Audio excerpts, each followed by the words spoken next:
And I said, I have to do it.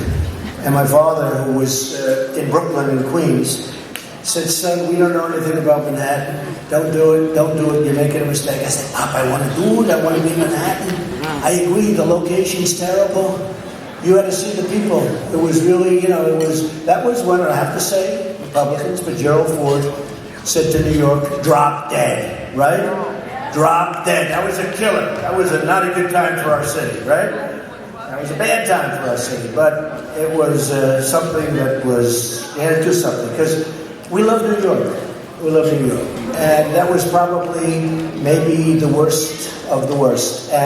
But I just wanted to do it. I love the building. I love the potential of the building. It's called the Commodore Hotel. It was built in 1909, and it was a mess.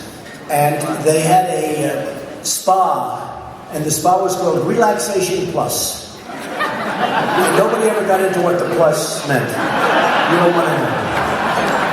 And everybody in the building was failing. Every retail tenant in the building was failing. And I was able to get most of them out. But Relaxation Plus was making an absolute fortune. And I couldn't get them out. And I asked about all sorts of things. I shouldn't say this too loud because I will be really ridiculed by the conservatives, of which I am one. I even said, what about condemnation? But I didn't do that, okay? So everybody happy I didn't do that? But I ended up getting them out and brought the building down to its steel, except for some of the details on a couple of the ceilings, because they would have been very hard. This is one of the rooms, actually, right here, the detail of the ballroom, and the details of the rooms outside.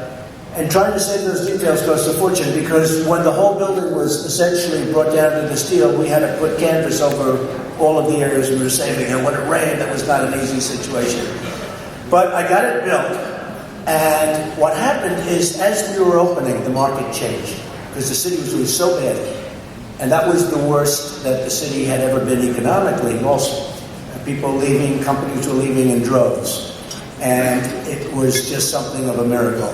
The area, I opened the building to tremendous fanfare, and the area became just special. I mean, special. And I called it a Park Avenue address, even though it really fronted on 42nd Street. I called it Park Avenue. You know, it's on the Park Avenue ramp in all fairness. I'm not the pure Park. I had a choice of Lexington Avenue, 42nd Street, or Park Avenue, and guess what? I chose Park Avenue. And it wasn't bad, right? Well, I had that also in Columbus Circle. You know, I did the big hotel, Trump International. And it's been a great success from the day it was built. And we're in the Circle. And Columbus Circle didn't have a good name, but it also was on Central Park West. But it was called 7 Columbus Circle.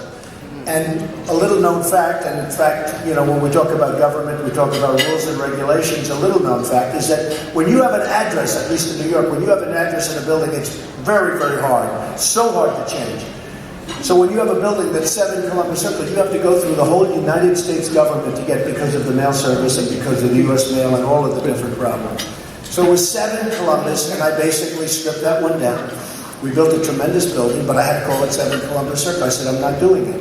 And I went out and I really put on a big campaign in Washington, and I got it changed to #1 Central Park West. That was good for me.